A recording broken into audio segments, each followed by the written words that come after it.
Aluva ഇടയാറിൽ plywood നിർമ്മാണ യൂണിറ്റിൽ തീപിടുത്തം ഉണ്ടായി. ആളപായമൊന്നുമില്ല. ഫയർഫോഴ്സ് എത്തി തീയണയ്ക്കാൻ ശ്രമിക്കുകയാണ്. ഇപ്പോൾ അതിൻ്റെ ദൃശ്യമാണ് പ്രേക്ഷകർ ഇപ്പോൾ കാണുന്നത്. പ്ലൈവുഡ് നിർമ്മാണ യൂണിറ്റിനാണ് തീ പിടിച്ചത്. ഭാഗ്യത്തിന് വലിയ അത്യാഹിതമൊന്നുമില്ല. അല്പസമയത്തിനകം ഈ സ്ഥലത്ത് നിന്ന് വിപിൻ സി വിജയൻ നമുക്കൊപ്പം ചേരും.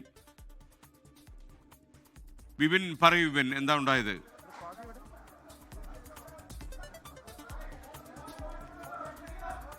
ഇന്ന് രാവിലെ 6:30 കൂടിയാണ് ഫയർഫോഴ്സിലേക്ക് ഈ ഒരു വിവരം എത്തുന്നത്. ഒരു തീപിടുത്തം ഉണ്ടായിരിക്കുന്നു എന്നുള്ളത്. ഇതിപ്പോൾ ഇടയാറിലെ ഇവിടുത്തെ ഒരു പ്ലൈവുഡ് നിർമ്മാണ യൂണിറ്റിനാണ് തീപിടുത്തം ഉണ്ടായിരിക്കുന്നത്. ലക്ഷ്മി ടിമ്പേഴ്സ് എന്നുള്ള കമ്പനിയുടെ പ്ലൈവുഡിൽ ആണ് ഈ ഒരു തീപിടുത്തം ഉണ്ടായിരിക്കുന്നത്. ഇപ്പോൾ അത് അണച്ചിരിക്കുന്നു. ഏകദേശം 5 യൂണിറ്റ് ഫയർഫോഴ്സ് ആ സമയത്ത് എത്തിയാണ് അഴിച്ചിരിക്കുന്നത്. ഈ ഡ്രയറാണ്. ഈ ഡ്രയറിൻ്റെ ഉള്ളിൽ നിന്നാണ് ആദ്യഘട്ടത്തിൽ തീ ഉയർന്നത്. ഇവിടെ ഈ സമയത്ത് തൊഴിലാളികൾ ഉണ്ടായിരുന്നു. പക്ഷേ മറ്റാർക്കും തന്നെ ആളപായമില്ല. അവരെല്ലാം തന്നെ പുറത്തേക്ക് പെട്ടെന്ന് തന്നെ ഓടി മാറുകയായിരുന്നു.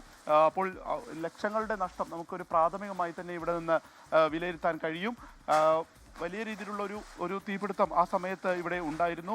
ഈ ഫയർഫോഴ്സിൻ്റെ അടക്കം അവസരോചിതമായിട്ടുള്ള ഒരു ഇടപെടൽ കാരണമാണ് ഈ ഒരു തീ അണയ്ക്കാൻ കഴിഞ്ഞത്. കാരണം തൊട്ടടുത്തൊക്കെ നിരവധി ഇതുപോലുള്ള നിർമ്മാണ യൂണിറ്റുകളുണ്ട്. പ്ലൈവുഡിൻ്റെ തന്നെ നിർമ്മാണ യൂണിറ്റുകളുണ്ട്. അവിടേക്ക് തീ പടരാതിരുന്നത് ഭാഗ്യമായി എന്നുള്ളത് മാത്രമാണ് ഇവിടെ നിന്നുള്ള ദൃശ്യങ്ങൾ തന്നെ കാണിക്കുന്നത്. നമുക്ക് ഇതിൽ നിന്ന് തന്നെ കാണാം, ഈ പ്ലൈവുഡ് ഉണ്ടാക്കാൻ കൊണ്ടുവന്നിട്ടുള്ള മരത്തിൻ്റെ ശീലുകളെല്ലാം തന്നെ പൂർണ്ണമായും കത്തിയിരിക്കുന്നു എന്നുള്ളതാണ്.